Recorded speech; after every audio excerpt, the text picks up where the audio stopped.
Hi everyone, welcome to another episode of Color and Scribbles. My name is Rachel, and this week I want to show you a couple of things you can do with gradients in Photoshop that can help either like spruce up your painting or can help you if you're not super sure about what colors to use.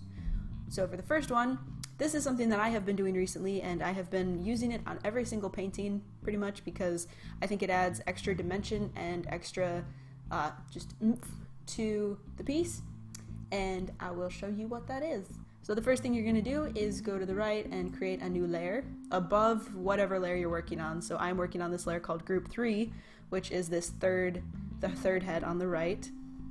So I created a new layer, and then if you right click on that layer, you can click on Create Clipping Mask, and that basically just locks this layer to affect only the pixels that are in Group 3. So anything we do in this layer is only going to show up on the third head.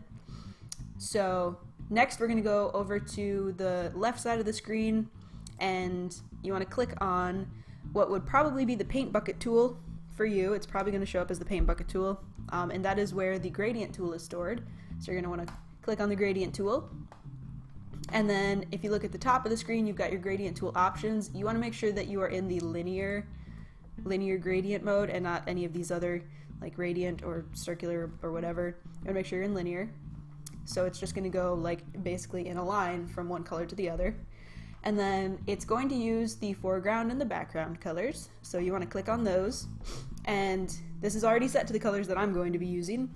And what I've found works best is yellow and purple. And those are complementary. They're also kind of like my thought process here is that they're kind of imitating natural lighting. And I think that's why they work so well in all situations. But I definitely encourage you to play around with different color options and see what works for you. So I've got a bright yellow for the foreground color and a dark purple that is still pretty saturated for the background color. So that's all set. And it's not like a super like refined science to which colors I'm using. I just kind of pick a nice yellow and a nice purple and roll with that. So now I'm going to use the gradient tool and kind of just stick with the face area of her face. There it is. She's looking real freaky. So now we're going to go into the layer modes, which is over here by the opacity and fill and stuff on the right. And we're going to choose overlay. And basically what all of these different options do is affect the way that the layer you're working in affects all the layers below it. And in our case, since we're working with a clipping mask, it's only the layer immediately below it. And I don't know the exact math behind it, but like it's all just calculations. So with overlay, you can see that it basically just makes like a saturated version of the colors that are below it with like, you know, it's a saturated version of the colors that we added. So it shows up really nicely. And it adds just a lot of dimension, I guess, rather than just having this flat pink, flat desaturated pink skin tone.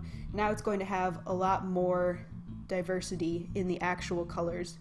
And then the last thing you're going to do is just adjust the opacity until it looks good. Sometimes you have to adjust it really, really low. Like usually I would say for this, it's the opacity ends up like in the 15% for me. But in this case, since it is just like a very flat color, it's okay to leave the opacity a little higher. So there you can see it. There it is, off and on.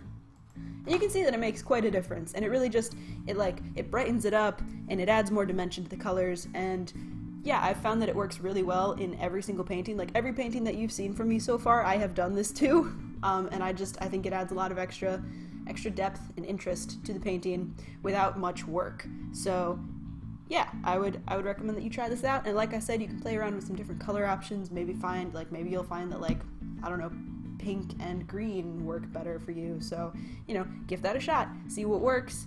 And then I'll just quickly turn on the other two layers. So there it is, applied to all three of them. And this was basically what the final version of the image looked like. And you can see that it just has a lot more depth to it and a lot more interest. It's just a lot more vibrant.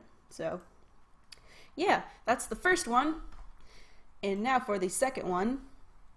So for this, this is basically a way that you can start with a black and white image and apply color to it without affecting the values that you've already established. And this can be really good if you're not super comfortable with coloring yet. So if you are kind of just starting out and you like struggle with, say, shading with color, because I know that it can be really tough to pick out the right values and colors. This can be a way to help you with that. So you can just paint your picture in black and white, and then you can apply colors to it afterwards. It's quite magical. And then if you were to paint these on different layers, you would actually be able to affect, you know, each layer individually using the clipping mask like we just did. So let's jump right into it.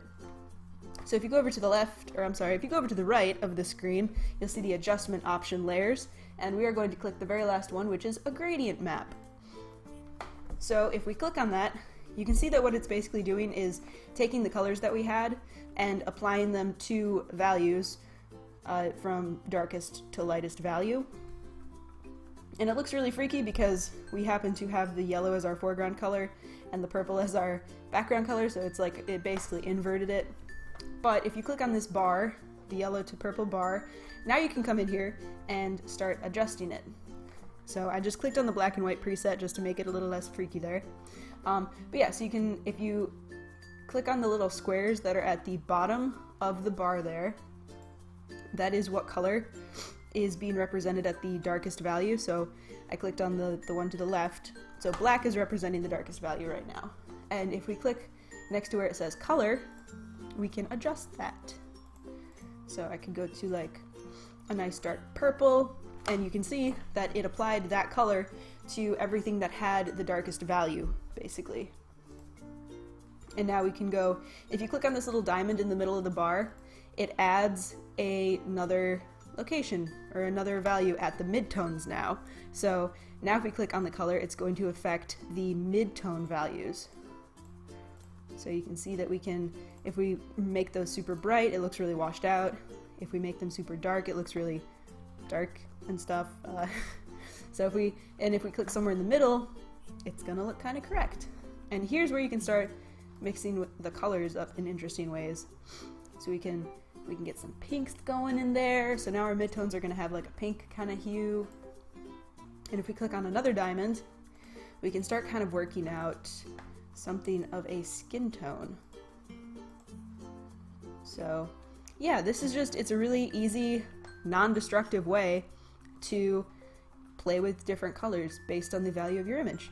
So you can see that it's not like you have to actually just physically paint over it.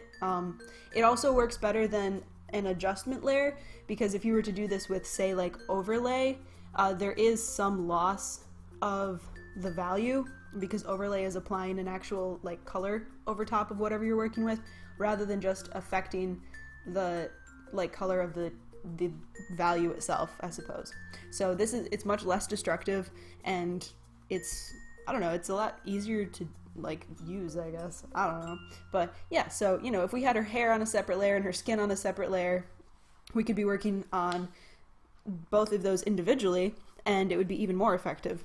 So yeah, that's just something to try out if you are interested in experimenting with like skin tones or other colors. Or just if you want to try, you know, coloring afterwards. If you wanna be able to just do the values and then worry about the colors later, this is a really good way to do that.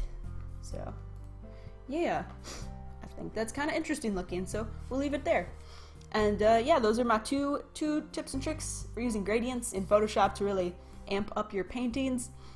Give them a try. Let me know how they work for you. And if you like this video, please consider liking and subscribing it. I do videos similar to this one every week, so come back next week for another interesting video. And since it's getting to be towards the end of August, I am going to have another Patreon pack dropping soon. So if you're interested in checking that out, you can click on the link below to go to my Patreon and read about it there. And yeah, thank you for watching, and I hope you have a great week and have fun making art.